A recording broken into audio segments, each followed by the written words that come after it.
dans ces bons moments passés dans la parole de Dieu, je vous le dis souvent, je garde des très bons souvenirs des années que j'ai passées à l'école du dimanche. On a déménagé souvent, fait qu'on a fait plusieurs églises. Je ne vous dirai pas c'est lesquelles qui étaient mon préféré, mais on a été bénis vraiment d'être instruits dans la parole de Dieu à la maison, mais aussi que l'Église en aille dans le même sens. C'était vraiment une joie, une bénédiction pour moi et je suis convaincu pour les autres frères et sœurs, les autres membres de ma famille. On a Matt qui est avec nous, vous l'avez peut-être vu arriver. Matt est allé prêcher à l'église d'Onsic ce matin. Priez, bien sûr, pour notre église sœur, notre église mère, en fait, l'église d'Onsic, qui est à la recherche d'un ouvrier. Notre frère bien-aimé a pu amener la parole là-bas ce matin. Il a aussi mentionné que notre sœur Angie aussi est en France. Hein, Dan? Elle est là avec Isabella pour le ministère. Donc, que Dieu puisse garder et protéger nos sœurs qui sont au loin. J'aimerais vous inviter de tourner dans vos Bibles, s'il vous plaît, dans la lettre de Paul aux Romains, chapitre 1er, versets 16 et 17. Oui, seulement 2 versets, et je ne vais pas vous décourager, ça va prendre du temps à passer au travers de Romains. Mais ce matin, c'est du gâteau. Pour tout prédicateur, c'est du bonbon. C'est un passage extraordinaire. Romains 1, versets 16 et 17. Lorsqu'on prend des cours, on apprend à faire des présentations publiques. Que j'étais à l'université, si on devait présenter à nos patrons ou si on le devait présenter à des clients, c'est toujours important de donner le but, de dire à quelque part dans la présentation, idéalement au début, c'est quoi le but, là? Pourquoi on est ici, là? C'est quoi la raison de cette présentation-là? Les ados, vous m'entendez, si vous faites une présentation orale devant la classe, à un moment donné, il faut bien dire c'est quoi le but, c'est pourquoi on est ici, de quoi je vais vous parler aujourd'hui. Bien, Paul, ici, dans la lettre de Paul aux Romains, nous donne le but de tout l'épître, de toute la lettre aux Romains. Versets 16 et 17. Romains 1, 16, 17. Si je devais mémoriser 2 versets, dans toute la lettre de Paul aux Romains, il y a beaucoup de gâteaux. On est en train de préparer pour l'année prochaine les versets à mémoriser. Et je suis en train de parler avec la responsable, je la connais bien, la responsable des versets à mémoriser. Je suis en train de trafiquer un peu les versets pour qu'on ait plusieurs versets dans Romains. Il y en avait déjà beaucoup. Mais si j'avais 2 versets à mémoriser dans la lettre de Paul aux Romains, ce serait ceux-ci. Voici le but. Voici le thème. Voici la thèse que Paul va vouloir expliquer et défendre pendant 16 chapitres. Vous allez voir, tout est connecté ici. Je vais faire quelques liens tantôt. Quel est le but? Quel est le but de Paul? Romains 1, 16 et 17. Le résumé de l'Évangile. Car je n'ai point honte de l'Évangile. C'est la puissance de Dieu pour le salut de quiconque croit, du juif premièrement, puis du grec. Parce qu'en lui, en l'Évangile, est révélée la justice de Dieu par la foi et pour la foi, selon qu'il est écrit, le juste vivra par la foi. Quel passage bien-aimé aujourd'hui. Paul veut non seulement donner son but, le résumé, le thème, la thèse, mais Paul veut encourager. Je veux que tu vois ça ce matin, mon frère, ma sœur. Paul veut encourager. En fait, j'aimerais mieux le dire de cette manière-là. Paul veut donner courage aux Romains et par extension, il veut nous donner à nous le courage de parler de l'Évangile, de la bonne nouvelle de l'Évangile. Pensez à ceux qui reçoivent cette lettre. L'auditoire au 1er siècle. Les chrétiens à Rome qui vivaient sous l'emprise des Romains, qui vivaient sous l'influence païenne. Les chrétiens qui étaient intimidés d'une certaine manière, qui vivaient une forme d'intimidation. Et Paul veut leur donner du courage. Il veut leur donner du courage. Il veut les encourager à être des témoins du Seigneur Jésus. Ce matin, on va voir, premièrement, on va voir l'affirmation colossale au début du verset 16, où Paul dit qu'il n'a pas honte de l'Évangile. Ensuite, on va voir 4 raisons. On va regarder ça ensemble. 4 raisons pour lesquelles Paul n'a pas honte de l'Évangile. Donc, l'affirmation et ensuite des raisons qui servent en fait de motivation pour ne pas avoir honte de l'Évangile. Regardons d'abord au verset 16, l'Évangile. Regardons cette affirmation. Paul dit, « Je n'ai point honte de l'Évangile ». Paul ici décrit son allégeance indéfectible, sa confiance infaillible, son engagement inébranlable envers l'Évangile. J'ai pas honte de l'Évangile. Écoutez là un instant. Si quelqu'un aurait pu avoir des réserves, ça aurait bien pu être l'apôtre Paul. Si on parle de son historique, de son track record, s'il y a quelqu'un qui aurait bien pu être hésitant là, ici, au niveau d'annoncer l'Évangile, c'est Paul. Vous dites, Paul, écoutez là, Paul avait payé très cher d'avoir annoncé l'Évangile. Il a payé très cher pour ça. Il a été en prison à Philippe. Il a été chassé de Thessalonique. Il est sorti clandestinement de Damas. Il a été escorté hors de Bérée. On a ri de lui à Athènes. On s'est moqué de lui à Corinthe. Il a été traité de blasphémateur à Jérusalem. On l'a lapidé et on l'a laissé pour mort à Lystre. Ça, c'est l'historique de Paul. S'il y a quelqu'un qui pouvait dire « j'en ai fait assez », c'est Paul. S'il y a quelqu'un qui avait payé un prix pour être un chrétien et s'afficher et annoncer et de ne pas avoir honte de l'Évangile, c'est bien Paul. D'une perspective humaine, il avait payé déjà un grand prix pour l'Évangile. Il pourrait dire, comme j'entends souvent, « j'ai fait ma part, c'est au tour des autres ». Mais pour Paul, non monsieur, non madame. Il n'essaie pas de se sauver la peau, il ne cherche pas son confort particulier. Il continue sur la même traque qui l'a amené à être emprisonné, qui l'a amené d'être chassé, d'être lapidé. Il continue. Il dit aux chrétiens à Rome, « J'ai pas honte de l'Évangile. » J'ai pas honte de l'Évangile. Qu'est-ce que ça veut dire de ne pas avoir honte de l'Évangile? Je suis fier de l'Évangile. Je me réjouis de l'Évangile. Je suis heureux de l'Évangile. Ce serait une autre façon de le dire. L'Évangile, c'est ma gloire. C'est ma fierté. C'est mon honneur. Ce n'est pas mon déshonneur. Je n'ai pas à me cacher. C'est mon gage d'honneur. L'Évangile, la bonne nouvelle. Ma gloire, ma fierté. Je n'ai pas à m'excuser.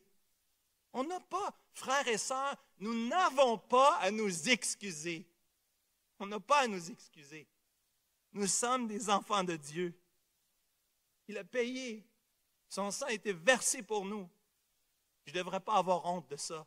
Ça devrait être ma fierté, ma joie. Oui, j'ai mis mon espoir dans un homme crucifié. Un homme crucifié. Pensez au 1er siècle ici. Les chrétiens à Rome, c'était pas glorieux. C'était pas grand. Le monde chrétien commençait. On est quelques années après la mort du Seigneur Jésus. Les disciples, oui, à cause de la persécution, se sont répandus. Probablement des Juifs de Rome auraient été à Jérusalem, auraient reçu l'Évangile à la Pentecôte et seraient retournés à Rome pour influencer, pour que plusieurs viennent à connaître Jésus. Le monde chrétien, c'est pas, on ne parle pas des États-Unis où il y a beaucoup d'évangéliques. C'est pas de ça qu'on parle ici. On n'est pas dans le Bible Belt du christianisme. Des hommes ordinaires suivent le Seigneur Jésus. Il n'y a pas de Elon Musk qui suit Jésus. Il n'y a pas de Bill Gates. Il n'y a pas de Jeff Bezos. Des pêcheurs de poissons. Un collecteur d'impôts. Ça, c'est le monde ordinaire. Bien ordinaire. En fait, celui qui avait le meilleur CV s'appelle Judas. Hein? C'était le comptable. Vous savez qu'est-ce qui est arrivé avec Judas?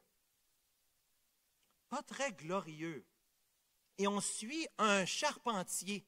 On suit un juif crucifié sur une croix. Écoutez bien ça, aucun citoyen romain ne pouvait être crucifié. C'est tellement honteux. C'est tellement infâme. C'est tellement injuste. C'est tellement indigne d'être suspendu nu sur une croix pour qu'on se moque de toi, qu'on te voit à distance. Un citoyen romain ne pouvait pas être crucifié. C'est tellement grave. C'est la mort des criminels, du pire criminel. C'est les pires criminels qui sont traités comme le Seigneur Jésus. Paul, il dit, « J'ai pas honte de lui. J'ai pas honte de ça, moi. C'est ma fierté. » Paul avait la vigueur de Caleb dans Josué 14. Josué 14, savez-vous ce qu'il dit, Caleb? Il dit, « Donne-moi cette montagne. » Je ne veux pas la plus petite. Même avec les géants, donne-moi-la, cette montagne-là. Pour toi, Seigneur. Pour toi, Seigneur.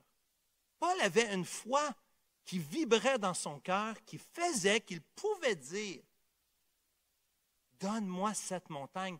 Seigneur, je veux Rome. Paul voulait la montagne.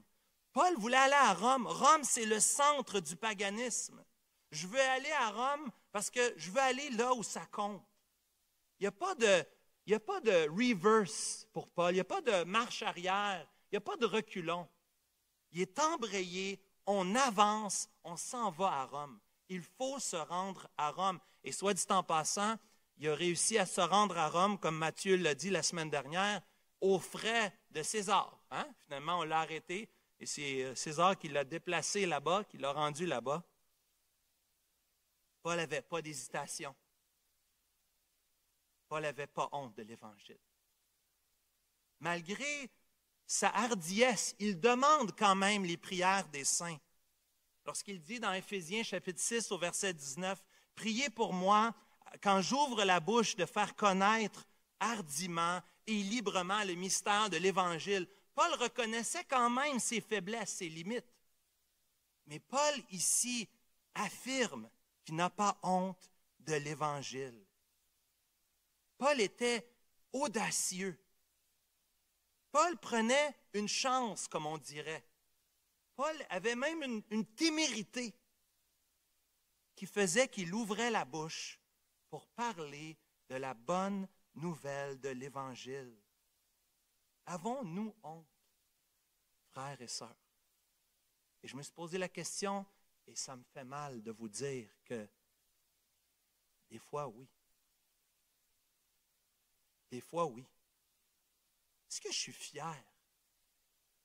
Est-ce que je sens que je dois me cacher? Qu'est-ce qu'ils vont dire de moi? Qu'est-ce qu'ils vont penser de moi? Est-ce que je suis fier? À l'école, adolescent qui m'entend, adolescente, peux-tu dire que tu es fier de Jésus, de ce qu'il a fait pour toi, que c'est ta gloire, que c'est ton honneur, au travail, ou dans ta famille, chez le médecin cette semaine, chez le dentiste, chez les gens que tu vas côtoyer. As-tu honte de l'Évangile? Paul veut donner du courage aux chrétiens à Rome. J'ai pas honte de l'Évangile et je veux vous encourager à ne pas avoir honte de l'Évangile. Dieu nous garde ici. La fameuse question, les évangélistes aiment cette question-là, n'est-ce pas? Pourquoi Dieu nous garde ici? Pourquoi on est encore ici? Je suis sauvé, Dieu pourrait me prendre maintenant. Ça change quoi? Pour voir mes enfants grandir, bénédiction, absolument. Mais pourquoi je suis encore ici? Au fond, Dieu pourrait nous sauver puis nous amener dans sa présence tout de suite. On serait sauvés pour l'éternité. Mais Dieu nous garde ici pour un temps afin que nous soyons le sel de la terre et la lumière du monde pour faire éclairer, shine, pour être la lumière au milieu des ténèbres. C'est pour ça qu'on est encore ici, pour être des chrétiens qui ont une mission. Et ce n'est pas une mission secrète. On n'a pas à se cacher ni avoir honte. Proverbe 28 nous dit, « Le juste a de l'assurance comme un jeune lion. » Le juste a de l'assurance comme un jeune lion. Nous, les justifiés, nous devrions avoir dans notre cœur que ça brûle. Y a-t-il une plus grande joie que de venir au Seigneur? Je pense que c'est le numéro 1, n'est-ce pas? La plus grande joie de ma vie, c'est d'avoir connu le Seigneur Jésus comme Seigneur et Sauveur. Mais la deuxième plus grande joie, c'est de voir quelqu'un d'autre venir au Seigneur Jésus. Avons-nous cette joie?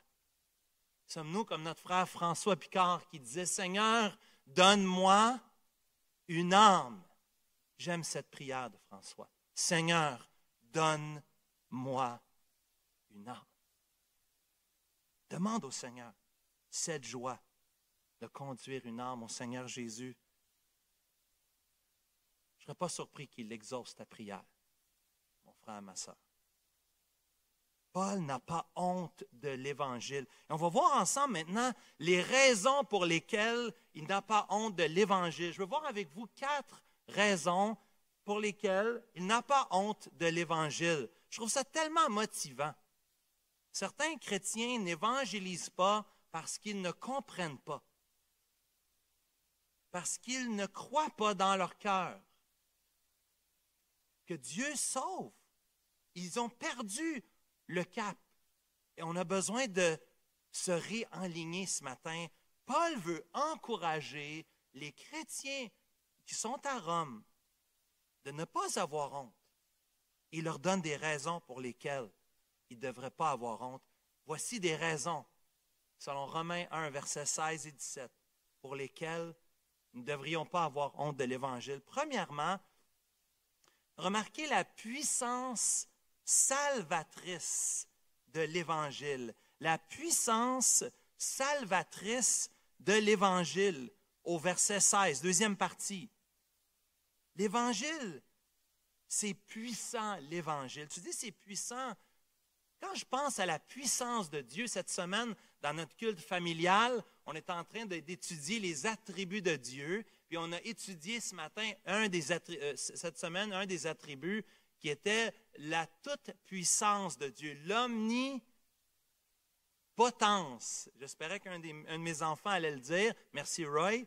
Omnipotence, la toute-puissance de Dieu. Et la toute-puissance de Dieu se voit d'abord dans la création. On voit la puissance de Dieu, elle est manifeste dans ses œuvres créatrices. Depuis toute éternité, Dieu existait. La terre n'existait pas.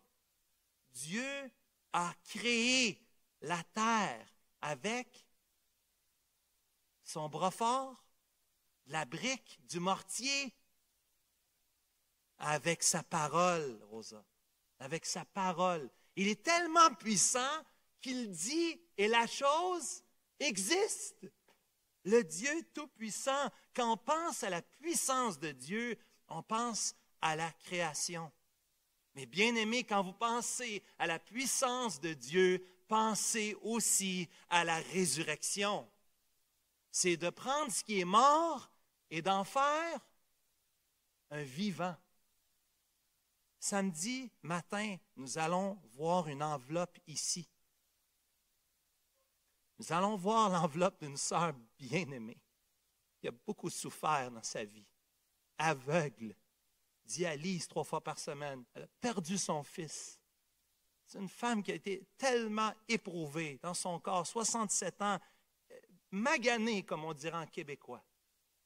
Mais c'est son enveloppe qu'on va voir samedi. C'est son enveloppe. La puissance de Dieu fait la résurrection. Dieu prend ce qui est mort et fait la vie avec ça. Au-delà de la résurrection physique, le Seigneur fait la plus grande résurrection. Il prend des morts spirituelles et leur donne la vie éternelle. C'est la puissance de l'Évangile. 1 Corinthiens 1, 18, passage parallèle, où Paul, dans son introduction aux Corinthiens, parle de la prédication de la croix. La prédication de la croix qui est une folie, on l'a chanté ce matin, pour ceux qui périssent, mais pour nous qui sommes sauvés, la prédication de la croix est la puissance de Dieu. Les Juifs demandent des miracles, les Grecs cherchent la sagesse, mais nous, qu'est-ce qu'on fait? Nous prêchons Christ crucifié. Scandale pour les Juifs, folie pour les païens, mais puissance de Dieu et sagesse de Dieu pour ceux qui sont appelés tant juifs que grecs. Wow! Puissance de Dieu. La prédication de la croix d'un homme crucifié, de la honte de la croix, c'est la puissance de Dieu. La puissance de Dieu. Peut-être tu es nouveau aujourd'hui, si tu es visiteur, bienvenue parmi nous, mais tu me dis que la mort d'un homme, c'est puissant. Oui, parce que c'était un philosophe, hein?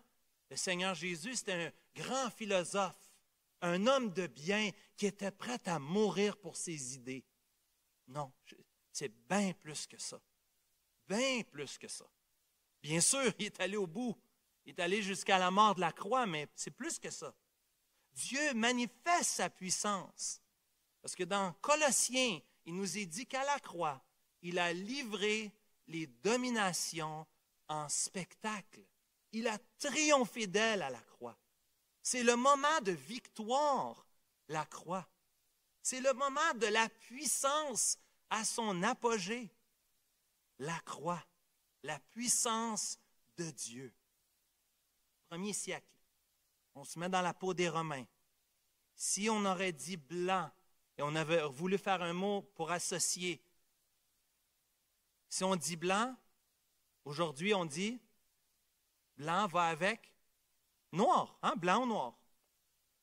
Au premier siècle, si on avait dit cheval, les gens auraient probablement pensé un chariot, hein? Ça allait ensemble.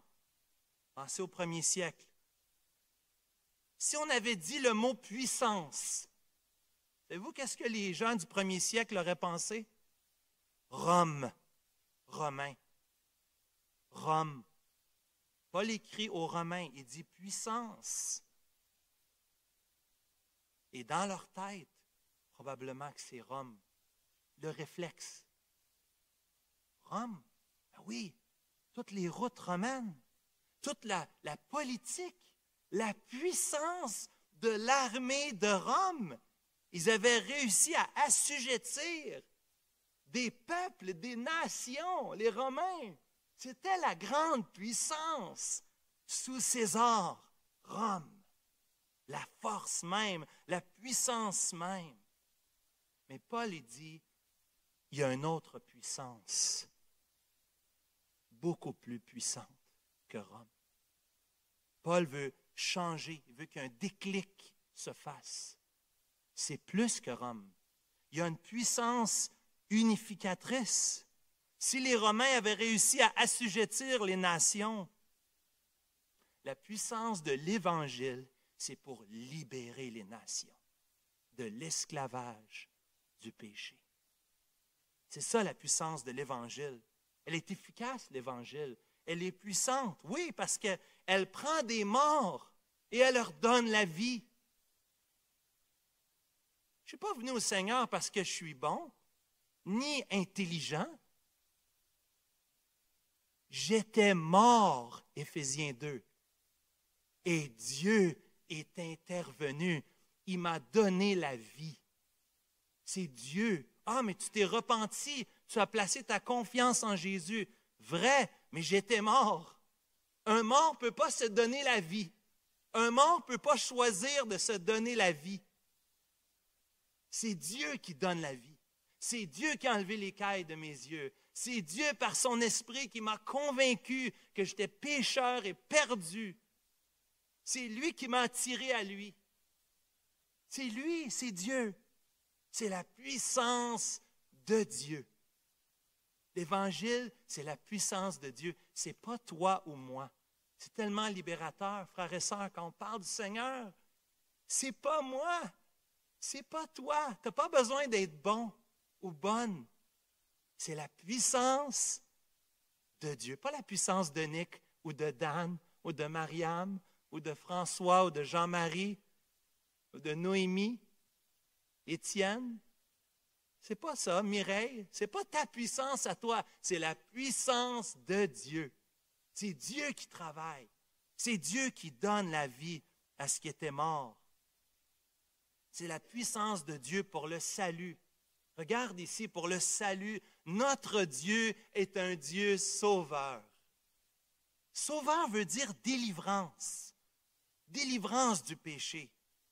Sauveur veut dire la puissance de Dieu pour faire ce que nous ne pouvons pas faire nous-mêmes, nous sauver. Dieu est allé au plus profond de l'enfer. Il est allé chercher ce qu'il y avait de plus sale, ce qu'il y avait de plus crotté, ce qu'il y avait de plus laid pour le sauver, pour le délivrer. C'est comme ça que je me sens souvent, frères et sœurs. Je ne me sens pas très bon. On est des serviteurs inutiles. On est des pécheurs. On est des pécheresses. La grâce, ce n'est pas une récompense pour les justes. La grâce de Dieu, c'est un cadeau pour les coupables. Est-ce que tu te rappelles que tu es coupable devant Dieu pour tes péchés? Coupable. On n'est pas des bons. C'est la grâce de Dieu. Oui, il n'y a plus de condamnation pour ceux qui sont en Jésus-Christ. Mais je reste avec cette pensée en moi. Je veux me rappeler d'où je viens pour ne pas devenir orgueilleux, penser que je suis bon. Au contraire, nous sommes des pécheurs, des pécheresses, sauvés par grâce. La puissance de Dieu manifestée dans le salut des pécheurs, la délivrance du danger, de la destruction, de la ruine. Oui, nous étions sous l'emprise du péché.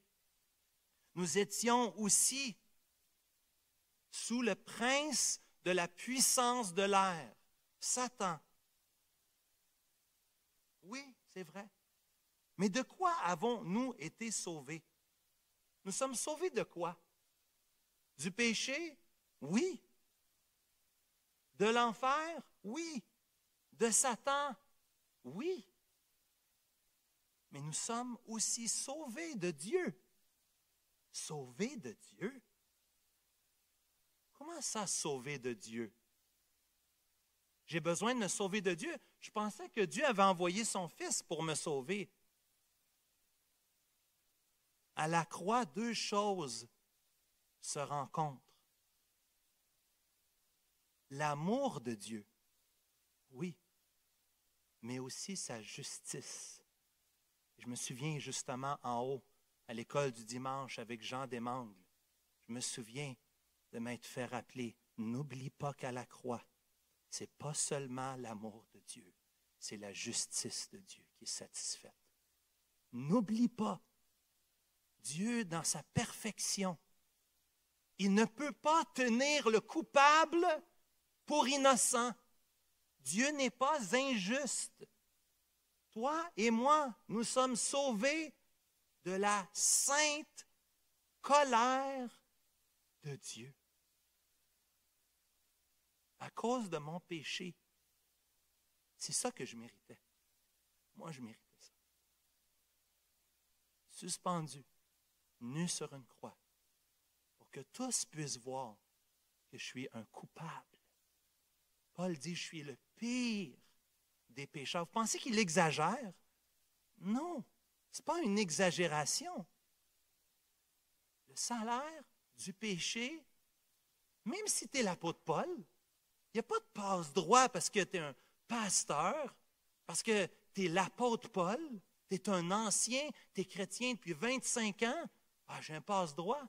Non, il n'y a pas de passe-droit. Le salut, la délivrance, on en avait besoin. Tous sont perdus. Romains 3,10. Tous sont pervertis. Nul ne cherche Dieu. Sans la toute-puissance de Dieu, personne ne serait sauvé. Impossible.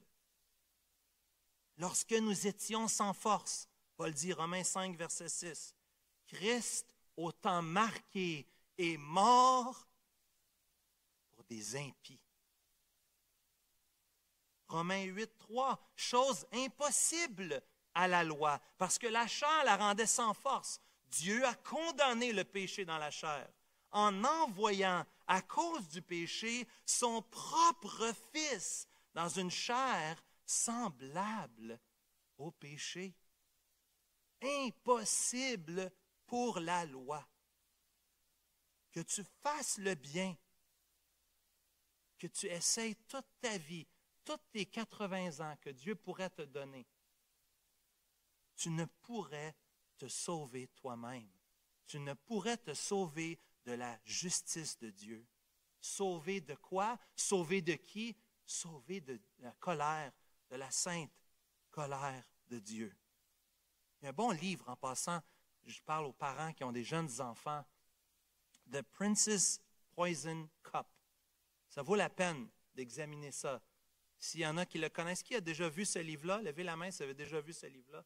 Juste Mom, Marthe, bien sûr. Va voir ma mère et Martha. Ils vont vous donner la bonne direction. Intéressant. Parlons, enseignons à nos enfants. Oui, l'amour de Dieu, mais aussi sa justice. Que la justice de Dieu est satisfaite. Il ne tient pas le coupable pour innocent. C'est le miracle du salut. C'est non seulement de prendre des pécheurs, mais c'est de les rendre vivants en Jésus-Christ, de les délivrer, de les sauver. Deuxièmement, deuxième motivation, vous remarquez, on est toujours au verset 16. Merci de votre patience. Toujours au verset 16. L'appel universel. Remarquez l'appel universel ici. Le salut de quiconque croit. Ça vous fait penser à Jean 3, 16, n'est-ce pas? Quiconque croit en lui. Ici, on voit au début du verset 17, fin du verset 16, on voit ici la mention des nations, des deux groupes qu'il y avait dans l'Église de Rome, les Juifs et les Grecs. L'Église de Rome était un peu comme la nôtre, multi-ethnique, multiculturelle, dans une même Église. Le salut, bien-aimé. Paul dit, je n'ai pas honte de l'Évangile. C'est la puissance de Dieu qui sauve. Et c'est pour tout le monde. C'est pour des gens de tout le monde entier. Chaque être humain a besoin de l'Évangile. Si tu respires ce matin, tu as besoin de l'Évangile. Si tu m'entends ce matin, tu as besoin de l'Évangile. C'est pour tout le monde et c'est gratuit. C'est accessible. Tu n'as pas besoin de travailler pour mériter l'Évangile. Tu n'as pas besoin d'être bon ou intelligent ou religieux ou riche. Tu n'as pas besoin d'avoir un certain standard de moralité. Tu n'as pas besoin d'être beau ou d'avoir du succès. L'Évangile, c'est pour tout le monde. On a un message universel qui s'applique à tout être qui vit, à tous les âges, à toutes les classes sociales, barbares ou grecs, dans les versets que Matthieu a prêchés la semaine dernière, juifs ou païens. C'est pour tout le monde. Notre message est pour tout le monde. Et la condition unique pour recevoir cet appel gratuit, cet appel universel gratuit, c'est de placer toute sa confiance en Jésus-Christ, c'est de croire en Jésus-Christ. Quand tu parles de Jésus, tu ne le fais pas parce que tu veux quelque chose de la personne devant toi. Moi, je ne veux rien. Je veux ton bien. Si je suis en train d'évangéliser à quelqu'un, je veux ton bien, mais je ne veux pas ton argent. On ne veut pas leur argent. On ne veut pas avoir de la popularité. Le message qu'on a n'est pas un message sectaire, même si on se fait accuser de ça. Ce n'est pas un message sectaire. Ce n'est pas un message pour une minorité. Ce n'est pas pour certaines personnes, une classe spéciale, l'élite. Non, le message que nous avons est pour tous. Et on ne devrait pas avoir honte de le partager. Et je ne veux rien de toi, je n'essaie pas de profiter de toi. Je ne veux pas t'embarquer dans mon affaire. Pas du tout. Je veux que tu connaisses le Seigneur Jésus. Ce n'est pas moi. Tu n'as pas besoin de me suivre. Moi, suis Jésus. Je veux te présenter Jésus. Et vous remarquez ici au verset 16, le mot « premièrement », ça donne l'impression d'un ordre de priorité ici. Est-ce qu'il y a une priorité dans le royaume de Dieu? Est-ce qu'il y en a qui sont premiers dans le royaume de Dieu? Ici, il y a plusieurs interprétations à cette portion du passage.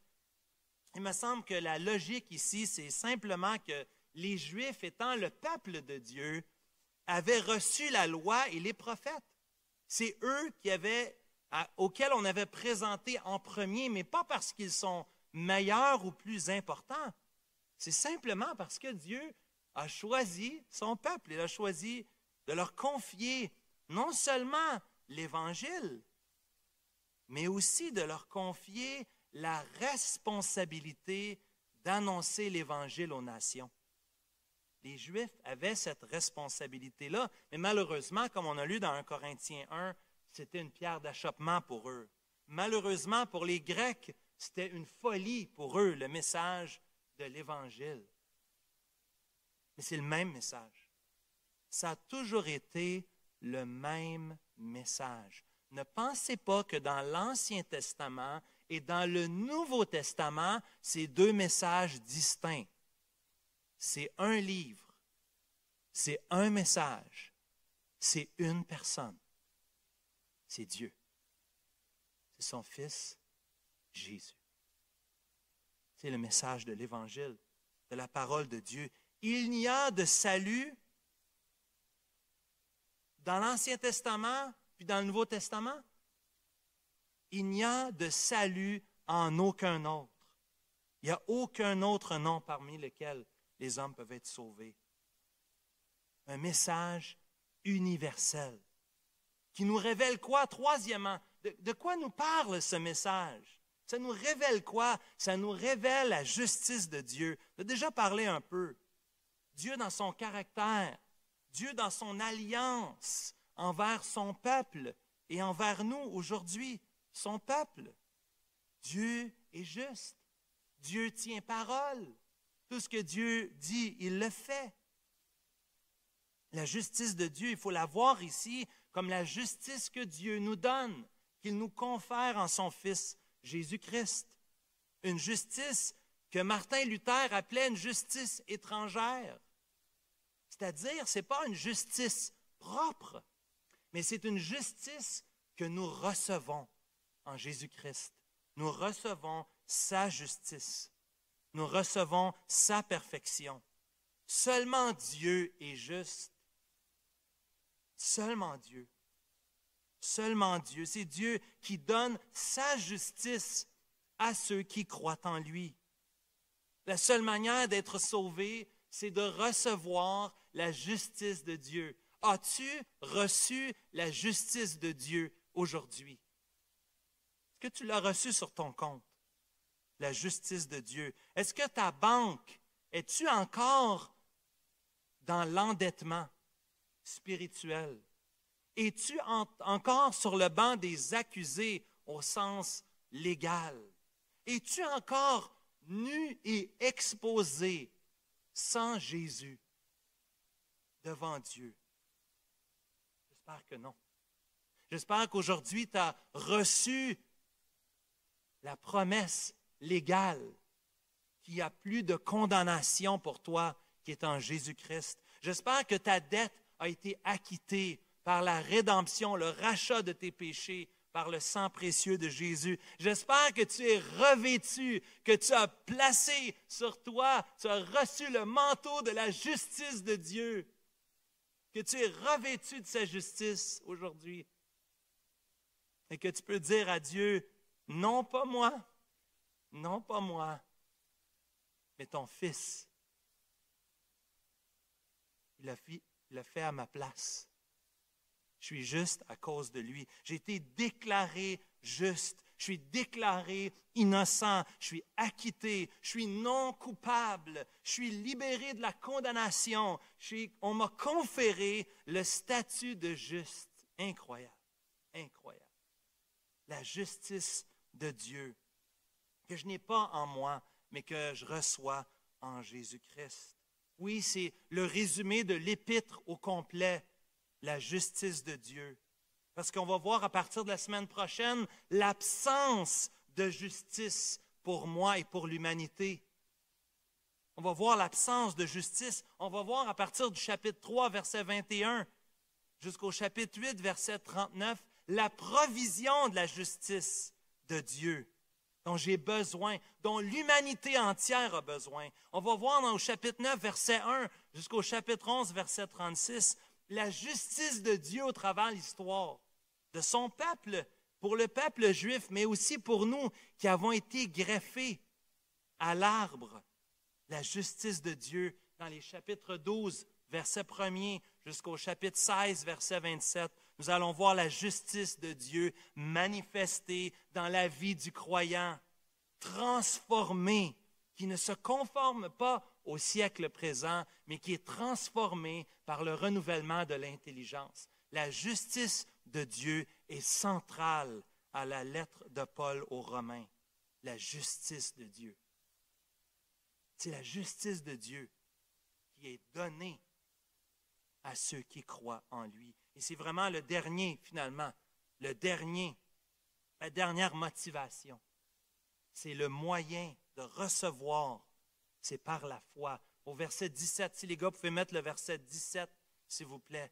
Vous voyez ici, non seulement au verset 16, la mention de croire, mais au verset 17, la foi qui revient à 3 reprises, à 4 reprises dans le verset 16 et 17. La foi, c'est la clé. C'est la clé qui te permet d'entrer. As-tu la clé pour entrer chez toi? As-tu la clé de ta voiture? L'as-tu ta clé? Ah, mais je suis à côté de ma voiture. J'étais proche de ma voiture. J'étais à côté. Je touchais à ma voiture. Il faut que tu rentres dans la voiture. La seule façon de rentrer dans la voiture, ça te prend la bonne clé. Ça te prend la bonne clé. Et la clé pour recevoir la puissance salvatrice, la justice de Dieu sur ton compte, c'est la foi. C'est de transférer ta confiance de toi-même envers Dieu. C'est par la foi, vous remarquez au verset 17, c'est pour la foi. L'idée ici, c'est que toute notre vie se vit par la foi. Je rentre dans la voiture, je débarre la porte, oui, avec ma clé. Je rentre dans...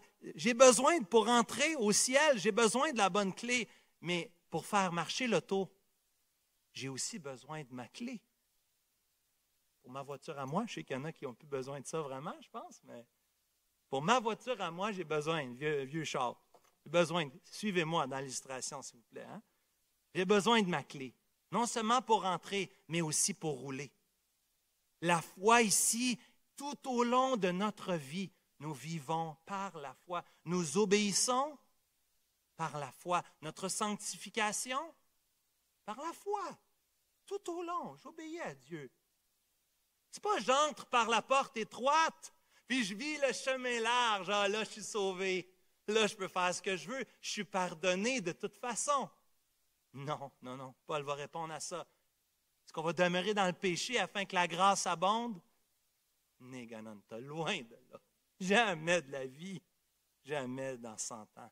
Si tu rentres par la porte étroite, mon frère, ma sœur, cher ami qui m'entend, tu marches aussi dans un chemin étroit où par la foi, tu tiens la main de ton Père céleste et tu marches, tu avances dans la vie.